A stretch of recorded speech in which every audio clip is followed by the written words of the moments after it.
Coming up, the College of Liberal Arts and Sciences welcomes a new dean. And later, nearly a year after George Floyd's death, the case goes to trial. We have the details. Welcome to DITV Now, your flash update on all the biggest headlines coming out of the Daily Iowan newsroom. I'm Lauren Johnson. And I'm Shivancha Huja. Another UI faculty member is rising in the ranks. The College of Liberal Arts and Sciences named Sarah Sanders as their new dean.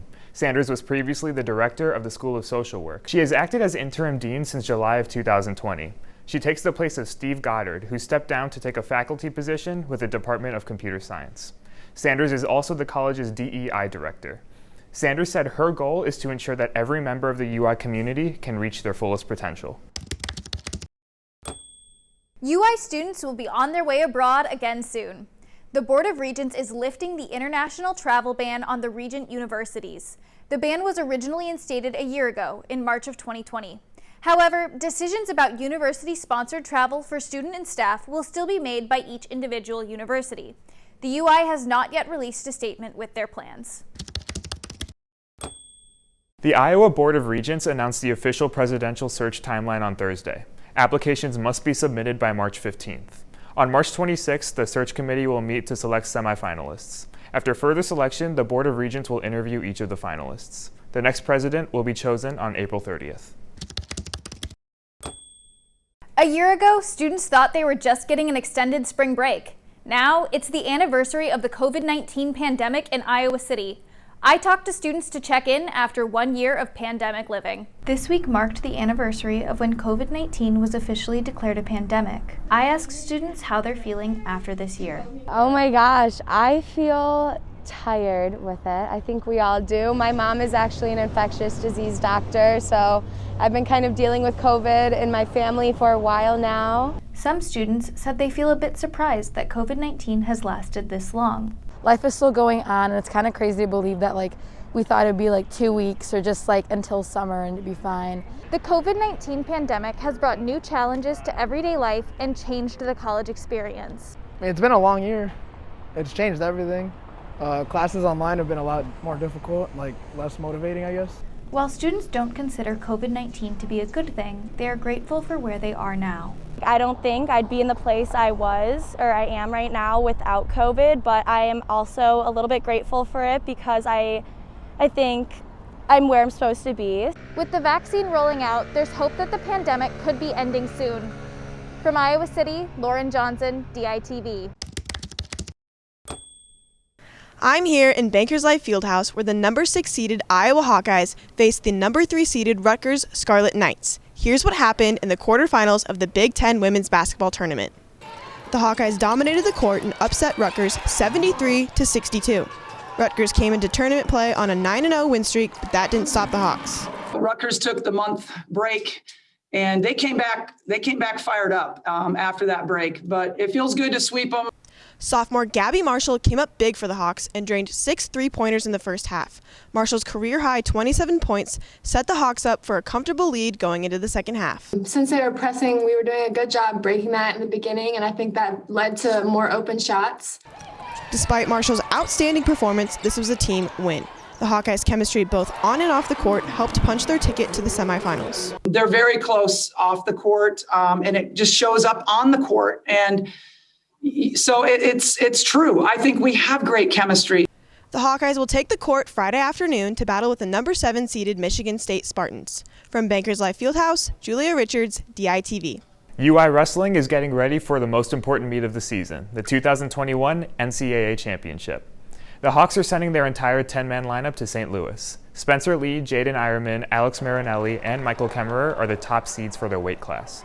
The Hawks are ranked number 1 in the country, so the pressure is on. Their motto for this week is to take it one day at a time, one meet at a time. Big time wrestler show for big time matches, so the bigger the stage, the better I wrestle. And I've always been like that, and I believe I've been like that since I was a little kid. The 2021 NCAA Championship is March 18th through the 20th at the Enterprise Center in St. Louis. Come back next week for more updates. Hard feelings were stirred up after Luka Garza's honor on senior night.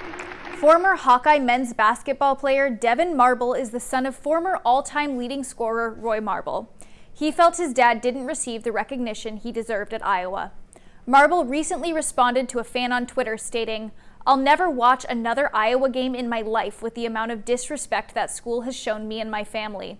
Love the fans, but I'm in no way affiliated or connected to the university. He made this tweet after Iowa Athletics Director Gary Barta announced senior center Luka Garza's jersey number would be retired. These situations are not something I typically get involved with, but due to my relationship with both Roy and Dev, I did, and I felt that it was important to do that. And our conversations have been very positive. Both Barta and Coach Fran McCaffrey reached out privately to the Marble family to apologize and move forward. Roy Marble's family was hurt and feeling disrespected since that day. And I just wanted to take a moment and share that absolutely that disrespect was unintentional and to publicly apologize for that. Barta plans to sit down this summer with former players and staff members to honor athletes like Marble soon. A fight is brewing over the future of Iowa oil. Governor Kim Reynolds is pushing a mandate to require ethanol and biodiesel at all gas stations. The proposal would only allow 1 pump per station for non-biofuel gas and will hopefully invest in Iowa renewable energy. Casey's and Come and Go have joined other fuel distributors in the Iowa Fuel Choice Coalition in opposing this bill. While they feel promoting biofuels is a good choice, upgrading gas stations will cost retailers far too much.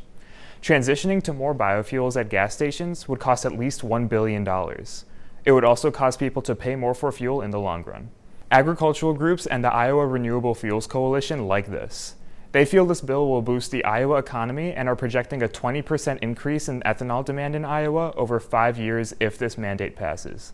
They feel this will show the state supports farmers, reduces carbon emissions, and boosts consumer choices for fuel.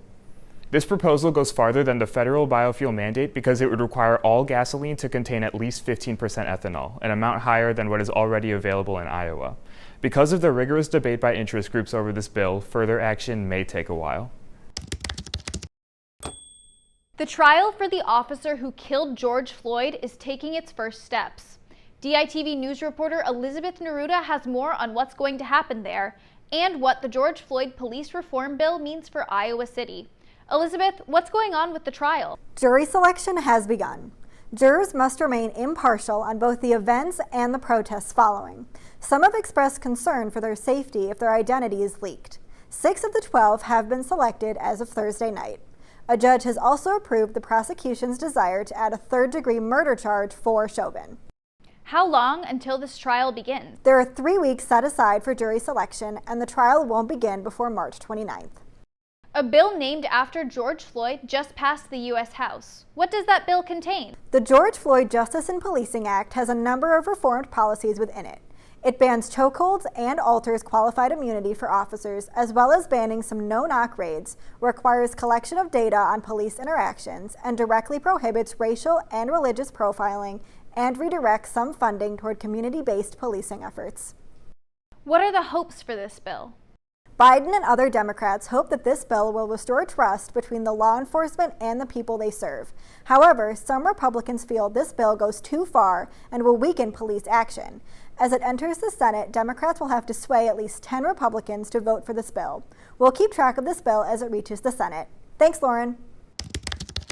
It is going to be a high of 56 with a low of 34. It will be partly sunny. Tomorrow will be the best day to get outside with a high of 58 and a low of 40. And get out your umbrella for Sunday. It's going to be rainy with a high of 48 and a low of 46. Don't forget to change your clocks this weekend. Daylight savings time starts this Saturday night.